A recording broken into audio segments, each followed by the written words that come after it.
This is the Parramatta Podcast, proudly brought to you by major sponsor Jack's Pale Ale, exclusively available at Parramatta Leagues Club, Shannon Cooney from Glenmore Park Realty, Beau Cook from Loan Market, BTZD, the official apparel partner of the Parramatta Podcast, and the Parramatta Times, the official media partner of the Parramatta Podcast.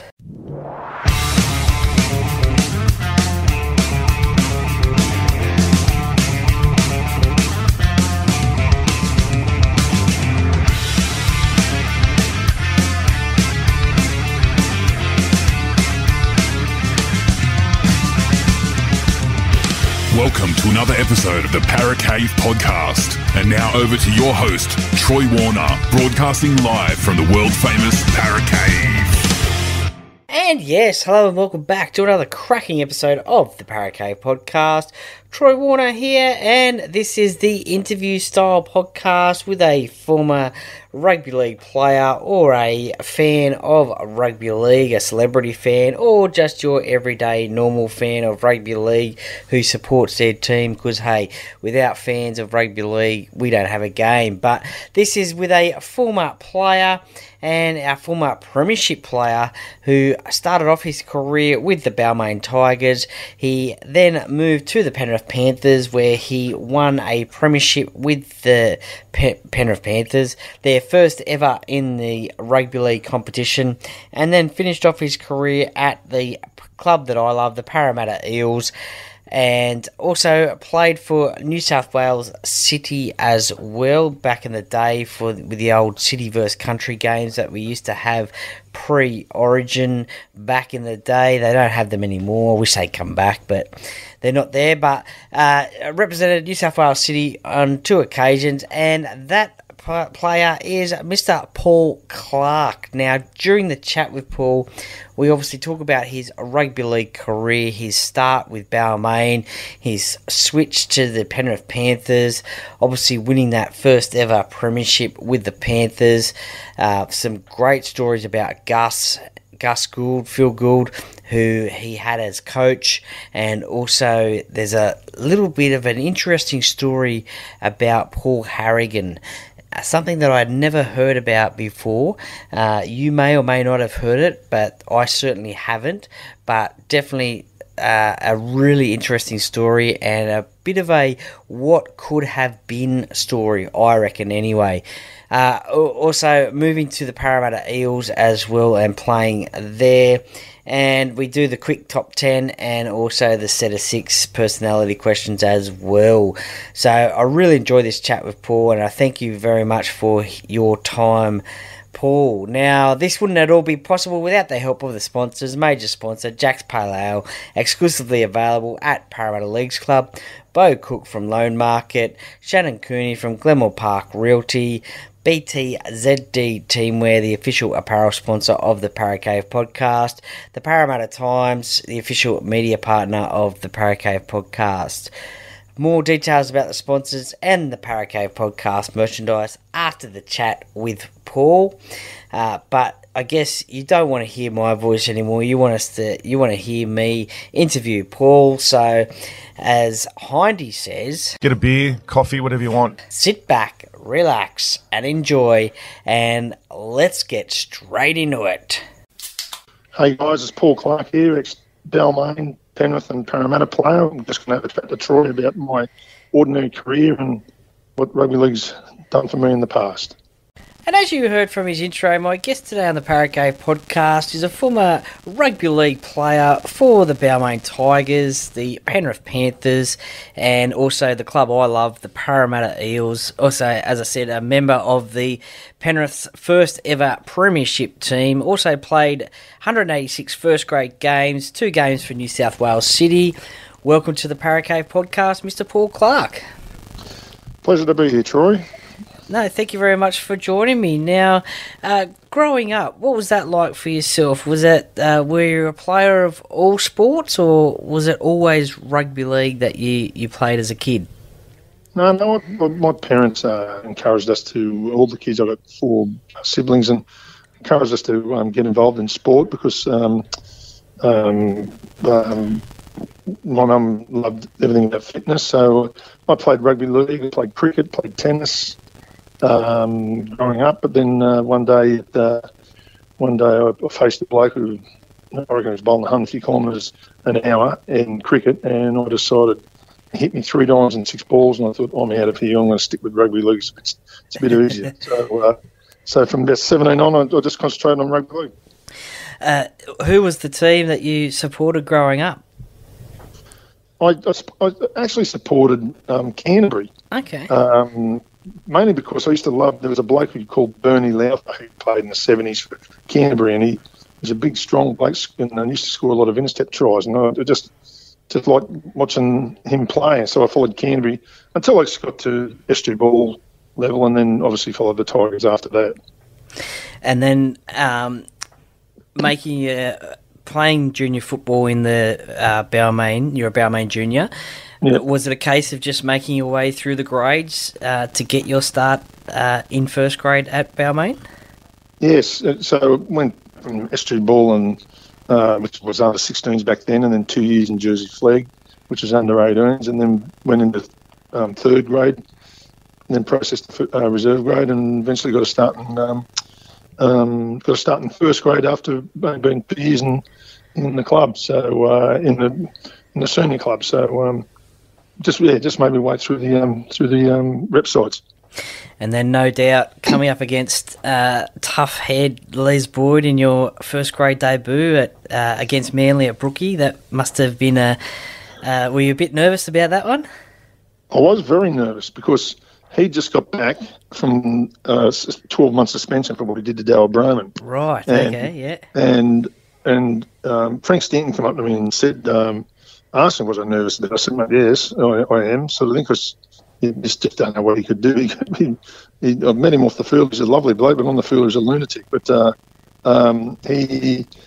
as Frank Stanton said, he said that there's every television station here following what Les Boyd is going to do on his first day going back. He's not going to do anything stupid. So that allayed my fears. But he did something stupid the second game when he got Billy. I think it was Billy Johnson for gouging. So okay. As I said, he was a great player, Les Boyd, but he just got a little bit loose every now and then. Yeah, that's it. That's for sure. Playing against Parramatta in those early 80s, what was it like to play against some of those champion players that Parramatta had in the 80s? Well, I used to watch them. Like I was in Jersey Flegg, and I think even S2 ball at one stage, watching Parramatta play. And you just thought how they played football was fantastic. They just played unbelievable football, and you go Price all the way through to growth of the backline superstar games, superstar players, and I just thought they just played rugby league the right way, and it was unbelievable that how good they were. That in 6 years, 5 grand finals, won 4, and come third in the other one. So it shows how good a side they are. And then playing in a pack, Balmain pack, with the names of Blocker Roach, Wayne Pearce, Paul Sheeran, Ben Elias, that must have been pretty awesome. It was, because I think they were all juniors except for maybe Blocker, but Blocker came up for 2 years before, back in the 13 import rule, you could bring the bloke in for 2 years and play in the juniors, and you can consider it not an import anymore. So that was a great thing about it, that we all knew each other virtually from the S2 ball and flag days, and let's look and play with each other. I played with Benny and Ciro in the the Jersey Flegg side, and I knew Blocker from years ago. So it was a really tight-knit bunch of blokes, and it's just was just shattering that they didn't win a comp because they were fantastic blokes, fantastic footballers, and but just unluckily got boot by the Raiders in '89. Do you think they were your pack, the Balmain pack? Do you think that was the toughest in the 80s? Because they were pretty much known for that. I mean, along with obviously Canterbury and Manly and South as well. Yep. No, there was the pack of South was very tough. Canterbury's pack was very, very tough. But that's just the way the footy was played in the 80s. It was just tough, hard footy, and you just knew when you're playing Canterbury and South, these sides with strong St George as well. You just knew you were in for a bit of a booting, but in the end, you just hope at the end of it that you'd win the game. And Block had plenty of skills. So did Benny. Benny took a lot of pressure off, in the fact that he was the first hooker. He changed the game, and in the old days, and no disrespect to these guys, but George Pig and George Paponis, Steve Edge.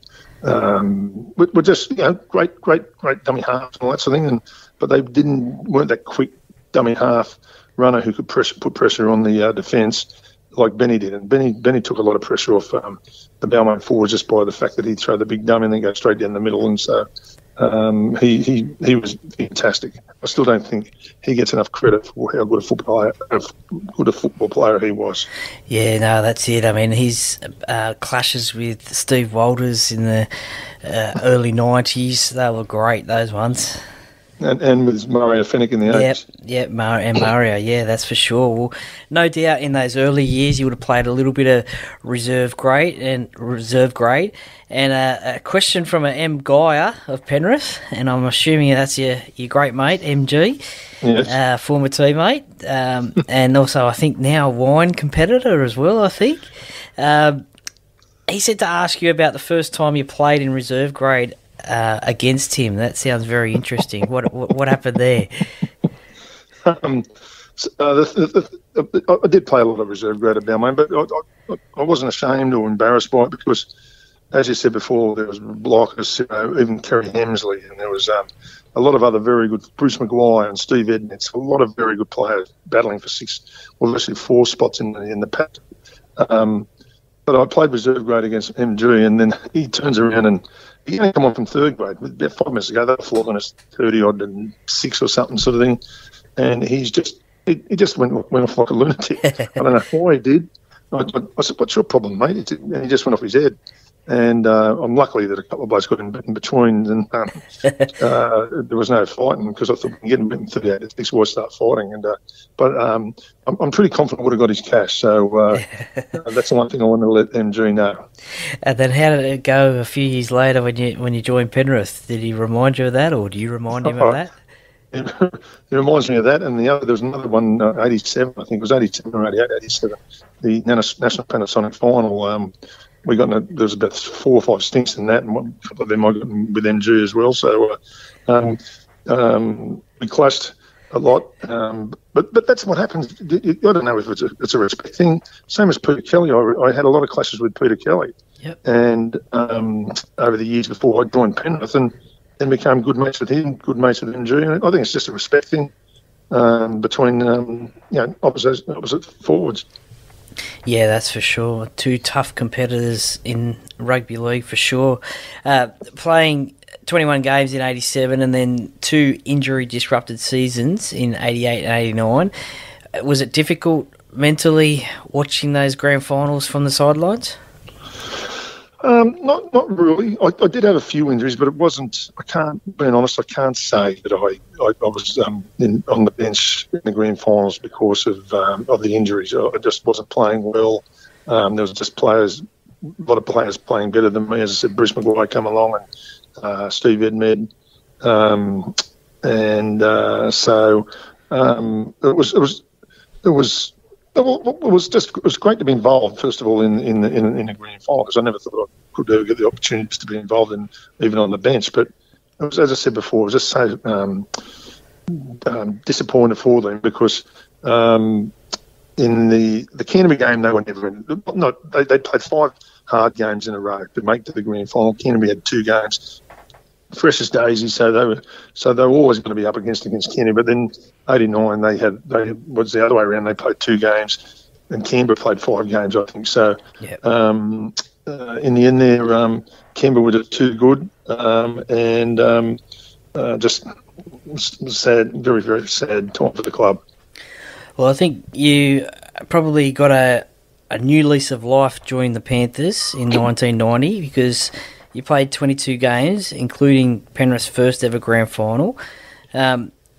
Before we get to the grand final, I've heard that the famous Phil Gould story about he was in MG's room and about how you guys lost the grand final because of that night. What are your thoughts of that, and what were you thinking at the time? Were you thinking, yeah, we probably have, or nah, we haven't? First of all, I'll say that didn't cost us the grand final. You can take the boy out of Penrith, but you can't take the Penrith out of the boy. Yeah. Those guys, all those young blokes, Guyer and Freddie and Steve Carter and Paul Smith, and there's a couple of other blokes in there. They just liked a good time, and so we were at the Regent down in the Circular Quay, and they just decided to ring up and order champagne and bottles of wine, cartons of beer, and all that sort of thing. And the reason Gus found out about it was because Gus ordered some food or something, and the waiter who came in and said, "Mr. Gould, is it all right that I drop in a couple of bottles of champagne to room 172 or something?" And Gus said, "What are you talking about?" And he said, "Well, because they're ordering the wine and the champagne," and the bloke didn't realise that he was giving them up, but because he was more worried about he had money on Penrith to win the comp at about 10-1. Yeah, he's had a couple of hundred on him, and thought he'd better let Phil Gould know that the boys were playing up. So, but then Gus took us downstairs the next day, and I heard it all going on about what they were talking about the next day, and I asked someone, Barry Walker, I said, "What's going on?" I said, "I don't know." And I found out later on, I thought they didn't care. That did not affect how they played. Yep. Whether we lost or won, it was just the fact that Canberra were too good on the day, and if back then, if 40-20s were in back then, Ricky Stewart kicked about 10 of them on the day. Yeah, that's for sure. 40-20s was unbelievable. Every time we had them down their corner, they kicked the ball down their far end. But once again, Canberra were just too good on the day. Yeah, no, he had a massive kicking game, massive passing game, and I mean to make a grand final is a massive achievement, and it was the Penrith first grade grand final. Did you and the rest of your teammates after that game then go home and think that you had the belief that in 91 that you could get the job done? Yeah, first thing when we sat down after it, I vaguely remember Gus saying, "Boys, you played well, but the other team just played better, but we've got to take this. We've got to go away and take this on board. That listen, if we don't win the comp next year, we've had a failure." And so right from the start of training at the end of 99 for the 91, Gus just kept reinforcing that we've got to win the comp. You've got an opportunity. You got to grab it. So. There was always a bit of pressure on for the rest of for that whole year. There was always pressure of expectation. So because every Penrith person you run into, every second Penrith person they'd mention, "Oh, you're going to win the comp this year. You're going to win the comp." So there was expectation right throughout 91 that we had to do it, or we were a massive failure. Was then in the final series and especially the week of the grand final, was there a different preparation than 1990? I don't think the boys were ordering champagne to their rooms and having a party. I don't remember. I think it was just a lot more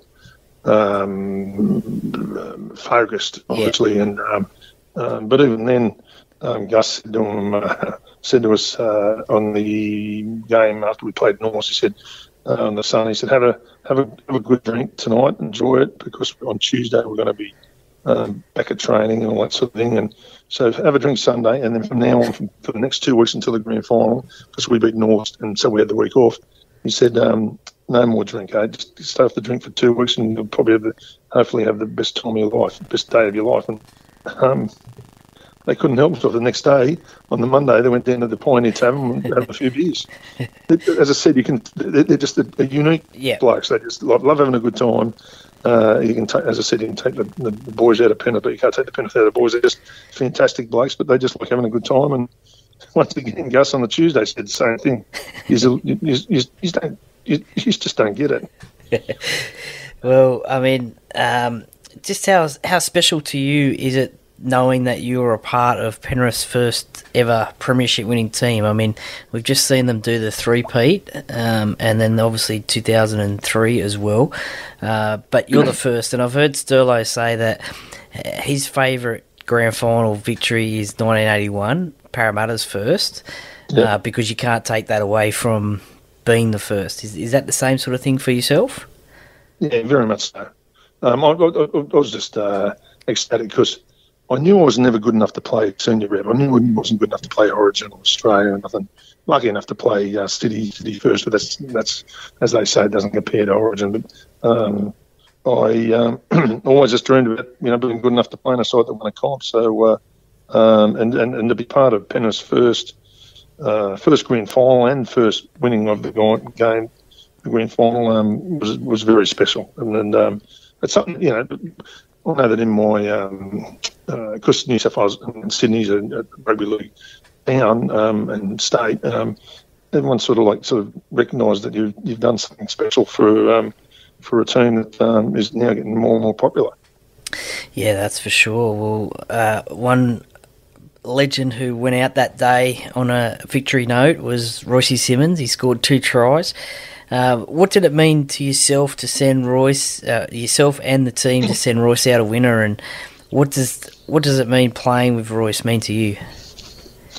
He only played, I think, 6 to 8 games throughout the year. He got injured, and I think Gus had the attitude that he didn't think Royce could play the whole year in first grade. It just physically at that age wasn't up to it. So he had a few games in reserve grade.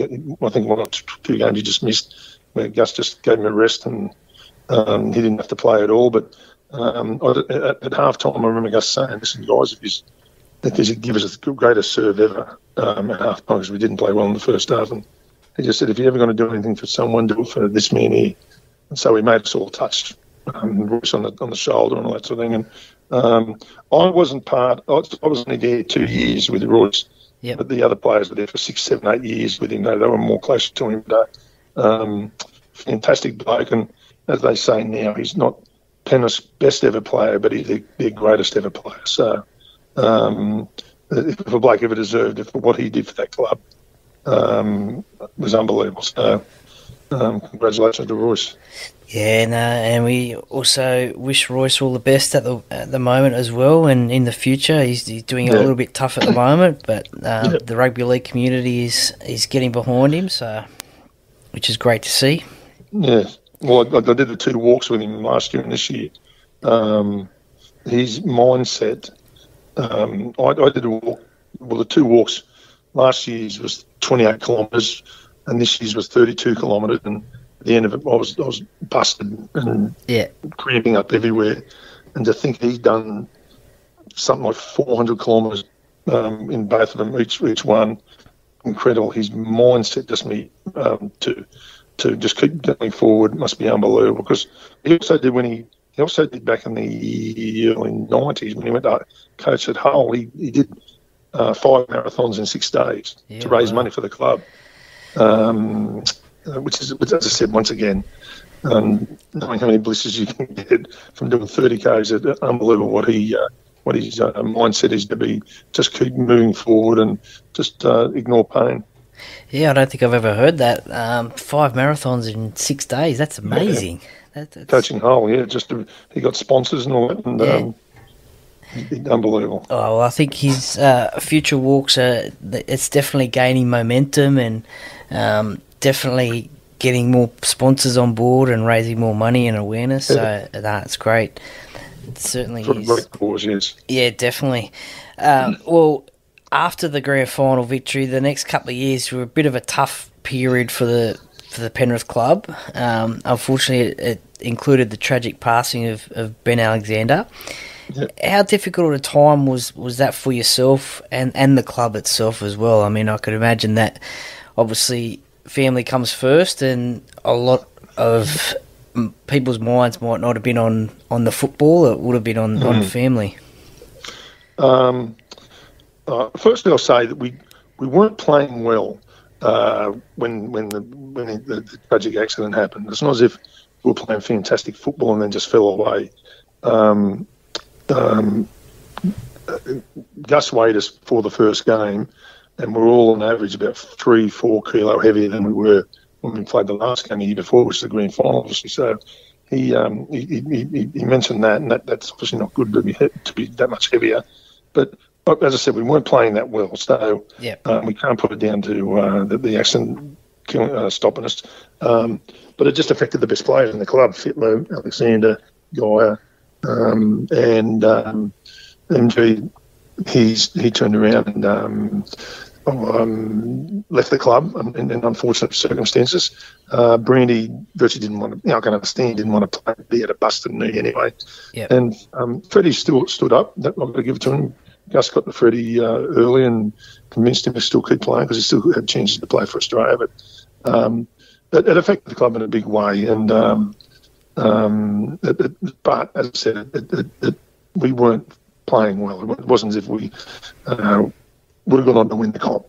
Brisbane were the super side that year, and we were just but in the end, I remember the last game we went to the Gold Coast, and we had to win by 40 to make this, to come equal fifth and make the semis. And just you could tell even before the game that we a lot of blokes just hoping that this is the last game, that we don't have to play anymore. No, it certainly was a tough year, that one, for everyone in the Penrith community. I live in Penrith, so I remember back then that was, definitely a tough period, that's for sure. What is your favourite memory of playing at the Panthers? And out of the three clubs, is that the one that you call your club?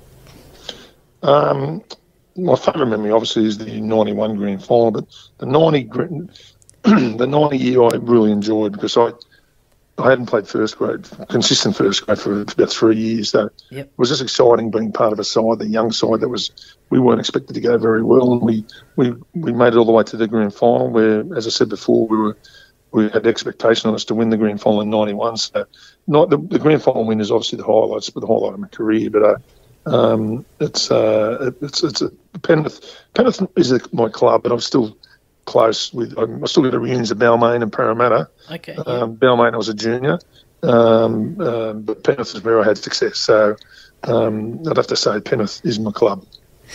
Yeah, no worries. Why was the switch of the clubs to Parramatta in '94? Did you need a change, or was there something else? It was.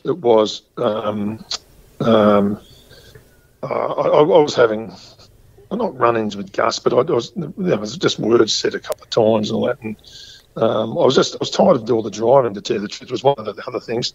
I was driving up there every day and doing a bit of work out there and coming home and all that sort of thing, and I was 30 years of age, and they were. I was told by someone within the club that they were chasing Paul Harrogan in a big way. Okay. From Newcastle, it was going to be massive money, $180,000 or something. Yeah, wow. So I can't believe he knocked it back, but especially in those days.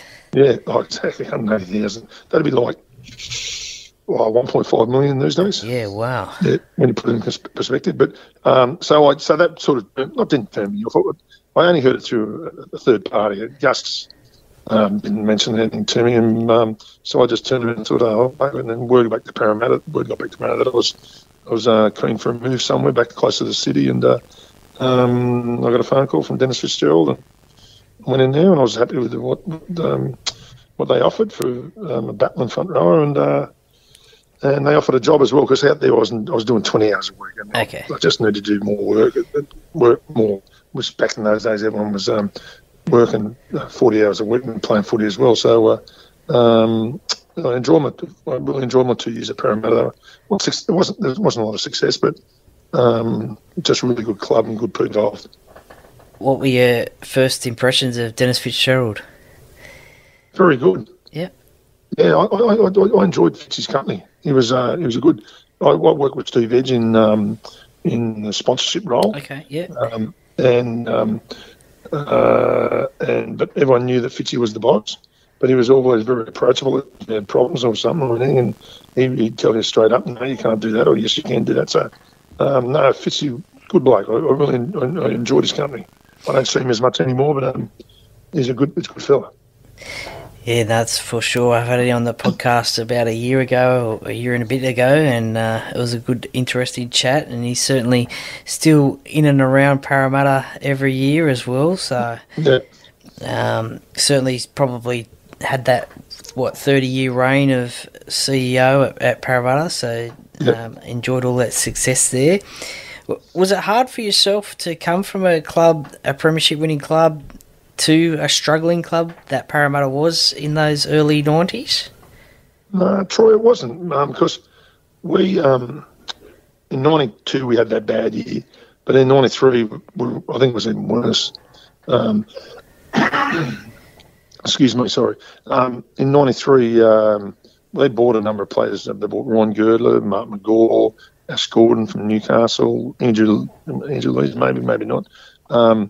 And we just didn't care. We just didn't click. We had a bad year. I think we come about fourth last, and then just no excuses. There was just no excuses for how bad we were. And but it might have been from a layover from the 2 years earlier, from Ben's tragic passing. So, but no, I went to Parramatta knowing that it wasn't going to be. More than likely, we weren't going to make the semis, because you just know that with a club. But I thought they'd mine and Paul Dunn's experience could help them out, which we ended up having not such a bad year towards the end. I think we won the last 4 games in a row, and we ended up coming 10th or something, so it wasn't too bad. But then 95, I think we won 3 games. Luckily, North Queensland came in, and we would have come last ourselves. So it was a... I didn't expect big success, so I knew I was walking into. Was it good to catch up with your old front row partner, Paul Dunn, at Parramatta? Yeah. Probably wasn't real good to have 2 front row over the age of 30. Being honest, and Dunny was there the year before, and so. But at least we had some experience. If you're going to have experience, at least you want your front rowers who haven't been around the traps for a while, because the young blokes, they had some young blokes coming in 95 who could have got knocked around a bit. So Dunny's a good mate, still staying in contact with him today and these days, and really good fella. Yeah, that's for sure. I've had him on a podcast earlier as well, and interesting chat as well. One of those games that no doubt is a good memory of your time at Parramatta was the 16-all draw against the defending premiers, the Broncos, up at ANZ Stadium. That was a great game, that one, for us struggling, who the Eels were struggling at that time, and certainly good for us fans. Yeah, well, that was my first game with them, and I was on the bench. Brisbane, I think, had a layover from winning 2 comps in a row, and I think whoever played them first up was always going to have a bit of a chance to go well against them, either beat them or have a draw. But I do remember in the last, I think it might have been the last play of the game, somehow the bloke passed me the balls, and I was right in front of the post, and I was nearly going to have a shot at field goal. Really? Having a shot at field goal would have been very embarrassing. But he threw it to the wrong bloke. He should have thrown it, I think, Chris Lawler, I think, might have been playing then. He should have he would kick the field goal, because they had no one running at us. So, but that's how close we got to beating Brisbane first up. Yeah, wow. I mean, Mark Carroll did it for South. I think Nathan Kalis did it for Parramatta, I think. Front rowers kicking field goals, so you never know. I should have had a go. Do you reckon Ronnie Hilditch would have grabbed you if you missed it? Is that Troy? Do you reckon Ronnie Hilditch would have grabbed you after the game and said something to you if you missed it? He probably would have said you should have found someone else to kick it, but he's a bloke I wouldn't want to mess with. Ronnie, so very hard, tough man. Yeah, no, that's for sure. And a great victory at the end of that year against Penrith, the old team. What was it like playing against the old teammates? I really had a go. You normally have. That probably comes along across that I don't have a go in every game. But when you're playing an old team that you'd spent 4 years, had some success there in front of a crowd. I think there could have been 20,000 there. That's one of the best games of footy I ever played. I just busted myself just to try and win the game, and luckily we did. And I went in the dressing room the next day. That's straight in the dressing room, and Royce kicked me out. I don't know if they had a chance, Troy, to make the semis or something. If they had won or something, I don't know. But I went in there in good faith just because of mates. And he kicked me out, and this bloke this trainer who hadn't been there when I was there, grabbed me and sort of pushed me a bit. Yeah. And pushed me to, mate, you got to go, mate. Blah, blah, blah, blah, blah. I said, oh, mate, I didn't mean any harm from it. And he said, well, you got to go. And he got filthy. So Jeez. It was a really good game of footy. I think we won 24-20 or something like that. So it was physical too. There was a lot of sneak going as well. So. Yeah, and 95, that sort of that year where the Super League war sort of put its head up a little bit. Were you coming towards the end of your career then? Do you think you sort of missed the Super League sort of cash grab sort of thing? At the end of '94, I was busted. Yeah. I just had my body was finished, and Peter. I remember Peter Tunks one time came and said he was representing doing some managing. I ran into him in the office, and he said, "Nobby, what are you doing next year?" I said, "Oh, mate, I think pretty much." He said, "Super League are desperate for players. Do you want me to go and ask them?" And I said, "Oh yeah, if you get some money for me, whatever." Okay. And then he said, "Ring me in 2 weeks' time." So I rang him in 2 weeks' time. I said, "Tunksy, how'd you go?" He said, "Super League will give you 50,000 to stay with the ARL." Fair enough. He said, "Yeah, mate, they're desperate. They're not suicidal." So he said, "I said, thanks very much, Tunksy." Oh, well, still, that's 50 to stay with the ARL more than what you're getting anyway, so that's all right. Yeah. No, mate, I was finished. Troy, I was finished. My body, I had sore Achilles. I had a knee problem. I couldn't have even played. After a couple of games, I would have seen that I'm struggling.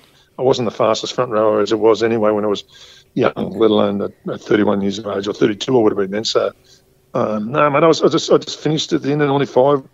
I remember at the end of '95, the last game, we were playing Penrith again, and I think the 2-minute bell that comes on the stage, you got 2 minutes before you get onto the oval. You've got to be on the oval. Instead of thinking that I'm playing my last ever game, I'm going to really bust my rackers here, I turned around and was just thinking about, I can't wait to get over the General Burke and get on the piss. So, mate, Troy, I had enough. Yeah. I probably got a year longer than I should have anyway. Yeah. Now, you mentioned your nickname there, Nobby. Where does that come from? Who gave you that one? It's an anatomy thing. I'm not going into There's maybe some ladies listening. Fair enough. I had someone ask me, "Yep, you gotta ask Paul about that one," and he might not tell you, but nah, that's fair enough. No, it's an anatomy thing. Nobby news. Yeah, fair enough. That's what I'm going to say anyway. Okay. Yep. Not a problem. You mentioned New South Wales City before, representative football. You got a taste of that in 91, 92. One starting, one bench. As you said, just the calibre of players in those sides, that must have been Did you think you had a real origin shot there? Because it was a bit of a trial back in those days. No. I knew I was no shot. I might have played origin or sat on the bench, or if someone got injured, a couple of front rowers got injured, maybe something like that. Yeah. But no, the standard of front rowers for New South Wales back then was pretty high. Like there was Blocker Roach in '91, Blocker Roach, Paul Harrogan, David Gillespie, Glenn Lazarus, Ian Roberts was around then. So you're talking some all-time great front rowers. So I knew my limitations and just really appreciated playing some sort of representative football in my career. It's certainly some great names there, for sure. I miss the old City country games. I wish they were still around, but I guess with the amount of games that they play these days, you probably can't sneak that one into the calendar. But nevertheless, that's all right. And after football and now, how's life treating you? What's keeping you busy? Wine's keeping me busy. I've been in the wine game now for 25 years. Yep. Selling wine for various companies. I know nothing about wine. I just know how to sell it. But that's been a great industry to be in. It's something you can enjoy with people when you go and try to sell it to them. You can open a bottle and enjoy a meal with it and all that. So I love my golf. I'm not good at golf, but I love it. I try and keep a bit of fitness going. I try and walk every day, 45 minutes an hour. But other than that, I've got a wife and 2 kids, all good, very good people, and I can't complain about my life, Troy. Nice. We'll just go through some common league questions. Now, you mentioned obviously the 91 grand final was a favourite game that you played, but is there one that stands out other than that one that you think, oh, geez, I just really loved that game?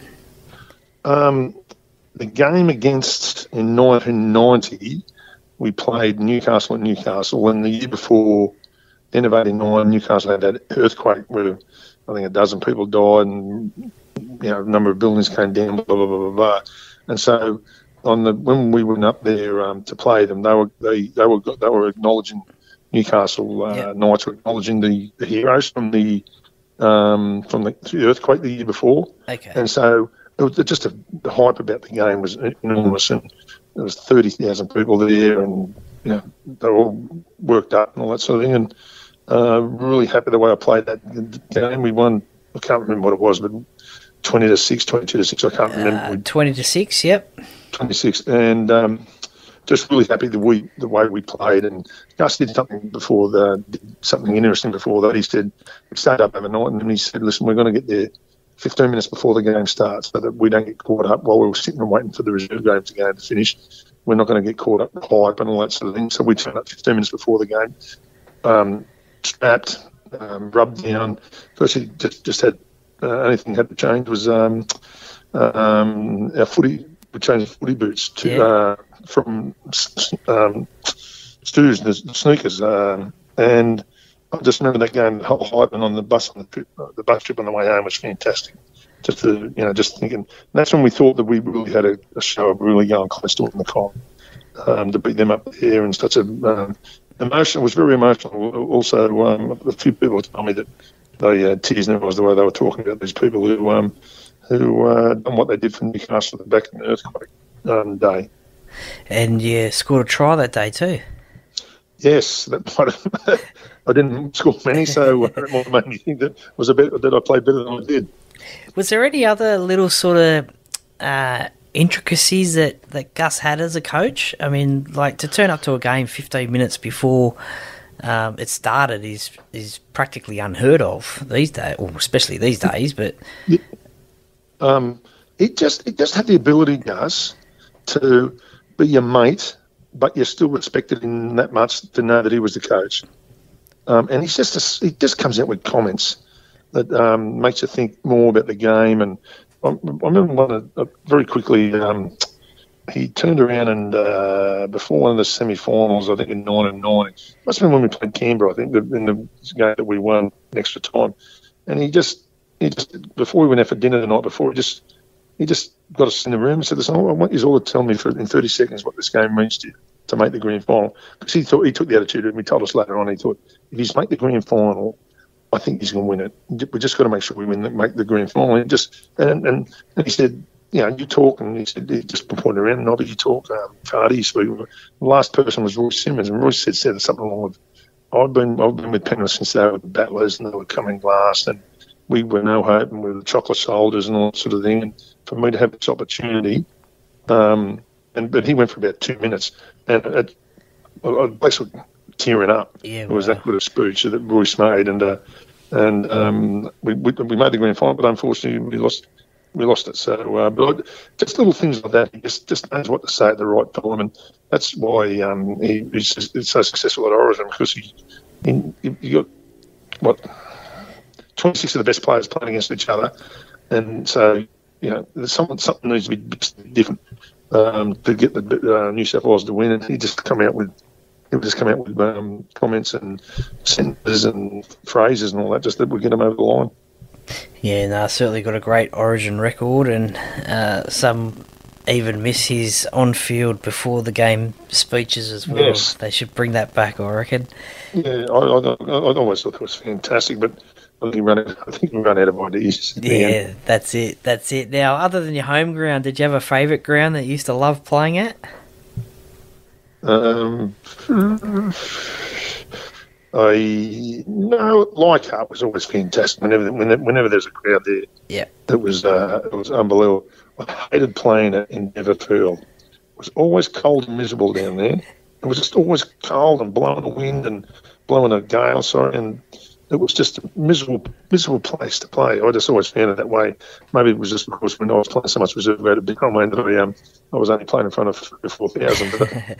And Penrith back then had played them 20 times at Endeavour and lost 18 of them. So yeah, wow. But Leichhardt. It was always something special about Leichhardt. Great place. Yeah, no, that's for sure. Well, you answered my second question on that one with the Endeavour Field there. That was one of their names that they had at that time. Who was the hardest player to tackle? Hardest player to tackle was Alan Langer. Yeah. Because he would turn around and come towards me, and then if I had a bloke 3 metres to one side and 3 metres the other, he would just do a little skip and jump and all that sort of thing, and I'd fall over like a giraffe, and he'd run behind me and score a try.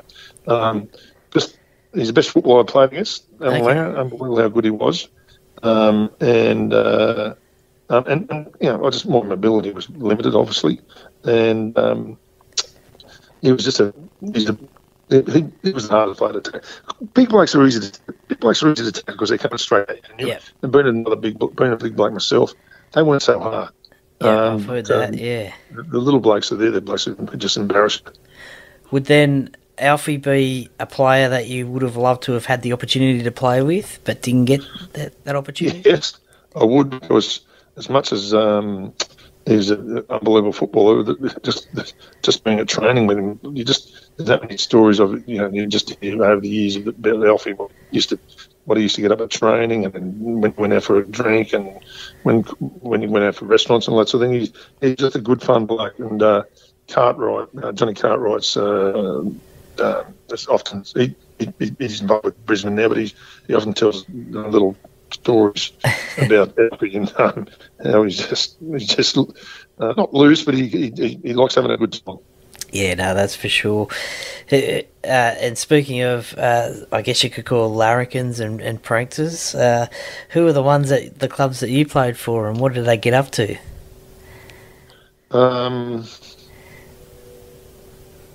Pranksters. I can't think of any pranksters much. No, I can't. No, Troy, I can't think of any off the top of my head. I can't. Sorry, apologies. No, that's okay. There's plenty of funny blokes who, where Alfie would turn around and put a bunger in a bloke's bag or something, or put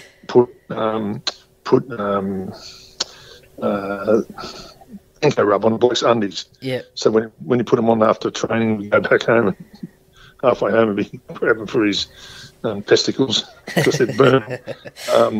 But other than that, no, I didn't play with some funny blokes. There was plenty of funny blokes I played with. Yeah. But that's the stories. Just some of the stories I've heard from Al Langer. So, but an absolute champion of a bloke, they say. Yeah, that's it. I'd love to get the opportunity to interview him one day for sure. We talked about the hardest player to tackle, but what about on the flip side? Who was the hardest hitter in the game that you played against? Who got you a good one? When I was playing third grade or reserve, I can't remember. I run into David Gillespie. Okay, yeah. Straight at him. Just run straight at him. I thought, well, it's just me and him, and end up being him. He smashed me into tomorrow. So I never run straight at David Gillespie. You had to run at him sometimes, but at least I put a bit of a step on or something. But and Roberts got me one time down at Brookvale where same sort of thing charged at him, and next thing my legs went over the back of my head and my testicles fell out. Even Steve Carter said it's one of the funniest things he's ever seen. It's just the way that like it was like a giraffe turning over, and so two of the toughest tacklers ever. Yeah, for sure. They always get a mention, and definitely their highlights on the reels there on YouTube. Definitely some big tackles there. That's for sure. Yeah.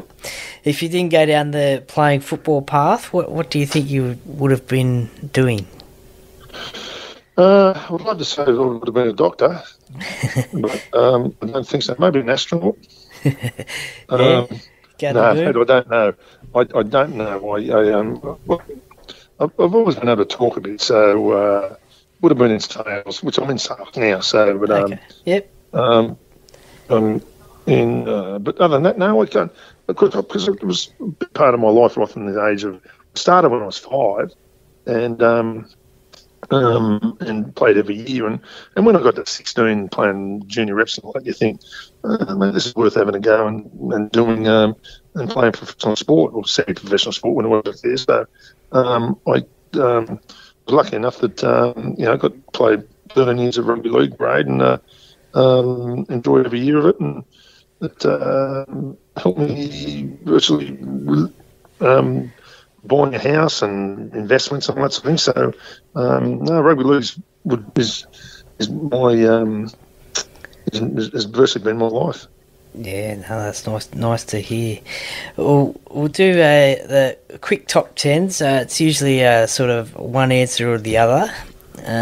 Very easy, nothing hard. And the first one is cats or dogs? Dogs. Ford or Holden? Holden. Pineapple on pizza, yes or no? No. Tea or coffee? Tea. Star Wars or Star Trek? Star Wars. Rambo or Rocky? What was that one? Rambo or Rocky? Rocky. Peanut butter or Vegemite? Peanut butter. Morning or night person?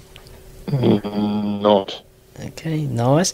I usually ask Coke or Pepsi here, but I'll ask yourself, red or white?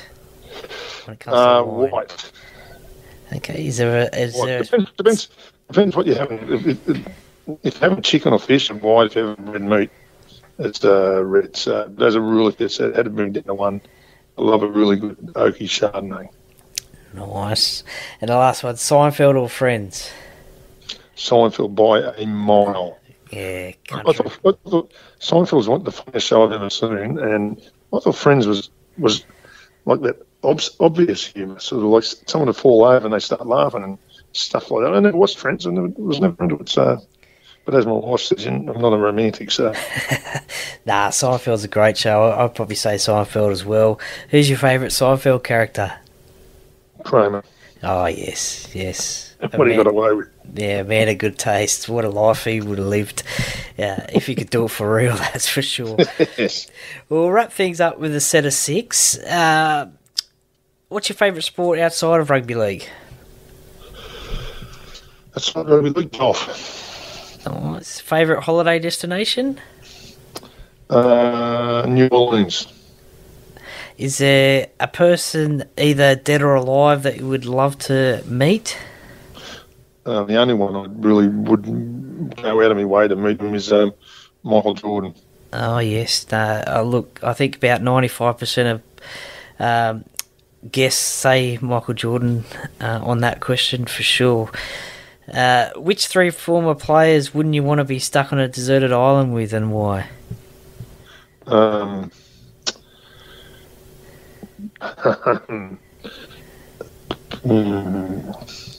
Paul Dunn. As much as I love him, he can tell the worst jokes. Yeah. And no, that'd be about it. Yeah. Okay. Yeah. No, that's fair enough. Now, to a compliment, to accompany, I should say, either your red or your white wine, what's your specialty in the kitchen or on the barbecue? The barbecue. I don't cook a bad steak. If you look at a bad steak, I love the barbecues because you can have a beer while you're cooking your food and Absolutely. all that sort of thing. I love it. So, Fair answer. And who's your favourite musician or band to listen to? And I always like Bruce Springsteen. Local Aussie band or New Zealand band that I used to follow when I was about 18, 19, 20, and still go to see them every now and then down the Bridge Hotel. Is a band that was called My Sex. Okay. Yeah. They were really good. And Noiseworks. I was a bit of a Noiseworks group in the late 80s, early 90s. They were fantastic. Yeah, no, that's for sure. I love Bruce Springsteen myself. I'm hoping he's going to come back out to Australia soon. What's your favourite Boss song? Badlands. Oh, yes, good one. Yes, well, Paul Clarke, thank you very much for joining me today on the Parramatta podcast. It certainly was a great chat and interesting stories there, especially about Gus and the Chief as well. Something, and Royce as well, the 5 marathons in 6 days, something I haven't heard of before. So thank you very much for joining me today and hope we can catch up one day and say good day. It'll be a pleasure, Troy. And just let you, I work for a wine company called Andrew Peace Wines, so I've got to slip something in there, Troy. Really good wines, fantastic wines. We can only get us at Independence, but really good wines. I've only just started with them, and they're just trying to get in the New South Wales market, so I can't let this opportunity to slip a wrapping in for them. And Troy, it's been a pleasure to speak to you. No, that's not a problem at all. Is there a website people might be able to have a look at? And I should know that, shouldn't I? And I might text it to you. Yeah, no worries. We'll get it up in the show notes, that's for sure. Fantastic. Thanks, Paul. Thanks, Troy. See you, mate. How you going, mate? Are you a Parramatta podcast listener? I am, bro. It's a great podcast. Everyone tune in. Go Parramatta.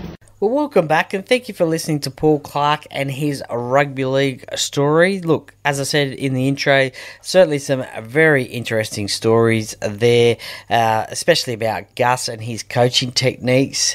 Imagine that in the NRL these days, turning up to a game 15 minutes before kick-off. I don't know if that would happen.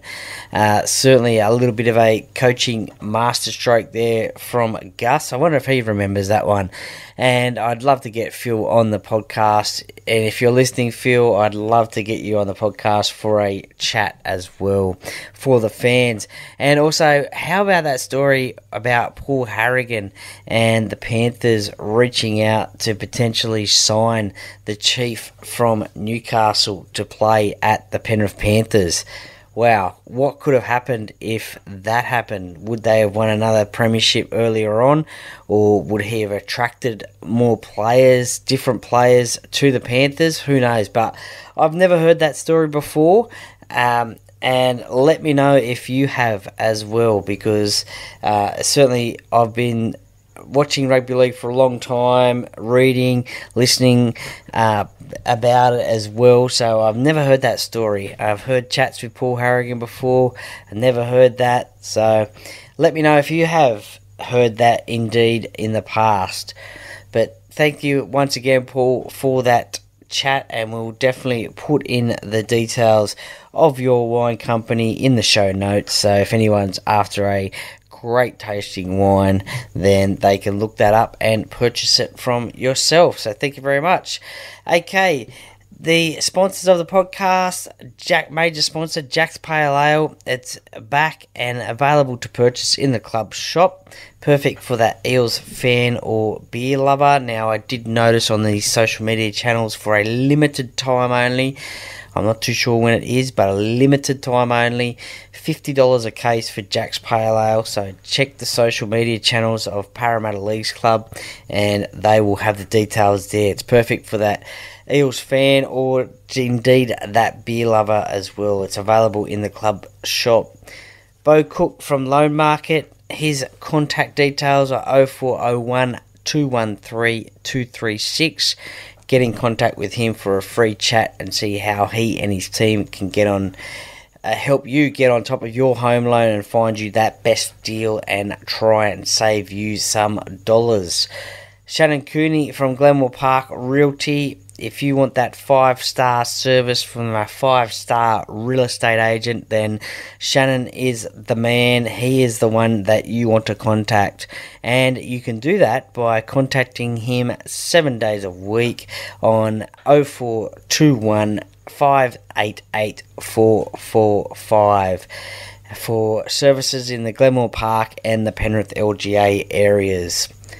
Also, BTZD Teamwear, the official apparel sponsor of the Paracave podcast. Head to www.btzd.com.au. Check out their range of team sportswear and see what they can do for you as well. Now, just quickly talking about the Paracave podcast merchandise, I do have three, I think it is, polo shirts left, $25 each. I've got, I think it's 2 large and maybe 1 XL, I think it is. I have to double check that one, but $25 plus postage and handling. So get in contact with the podcast and we'll see what we can do there. $10 for a Paracave podcast hat as well, plus postage and handling, same deal. Just get in contact with the podcast on the social media channels and we'll get it out to you as soon as possible. I really think the support of those that have already bought one, either a shirt or a hat, I really appreciate the support. It's great to get the Paracave podcast name out there, so thank you very much for that one.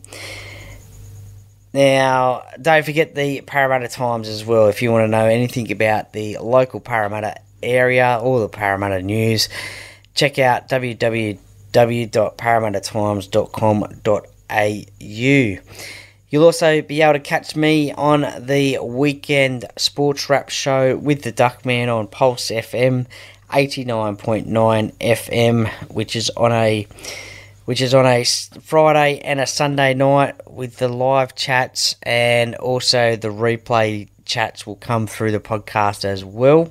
So we talk about a little bit of rugby league that's happening, or whatever news is happening in rugby league, and also a few other funny moments as well, and sport as well, what's going on at the moment. So certainly we had a couple of little chats about the Bathurst 1000, and a funny little chat about how we could improve or maybe get that one a little bit more exciting for the fans. So there's some great suggestions there. So Friday nights, Sunday nights, just after 7 p.m. for the live chat. There also is the replay chat as well. Don't forget also, there is the YouTube channel as well, the Paracave podcast, where the Zoom video chats that I have with my guests will be posted up there. So if you want to watch the videos, then that's where it is, the Paracave podcast. So please subscribe to that one, share it around as well as there will be little short videos as well that I use to promote the podcast throughout the week as well. So they'll go up there as well. There's a few of Paul Gould that is up now. So about talking about playing golf with Jack Gibson, the super coach, also the Immortal Debate, Cumberland Oval. There's just a couple that are up there now, so if you want to watch those little short videos, they're on the YouTube channel, and please subscribe to that one. Have a great week as best you can. I think there's only one more week of footy after this one. Footy on the weekend, the Pacific Championships, so I think there's only one more week after this. But anyway, have a great week anyway, as best you can. Enjoy the footy that is on the weekend. Be sure to follow the podcast on the social media channels for interesting content and to see who is coming up, both on Instagram and Facebook as well. Give us a follow as well. That would be most appreciated. And hopefully there's some interesting guests coming your way over the next few weeks. Well, I know there is, and you'll just have to see who they are. And it's coming towards an end for this season of the podcast. A few more weeks to go, probably about a month to go, and then we'll see what we can do there to get into next year. But to sign off the show, and as I always say, the Para Cave podcast, by the fan, for the fans. Go Para!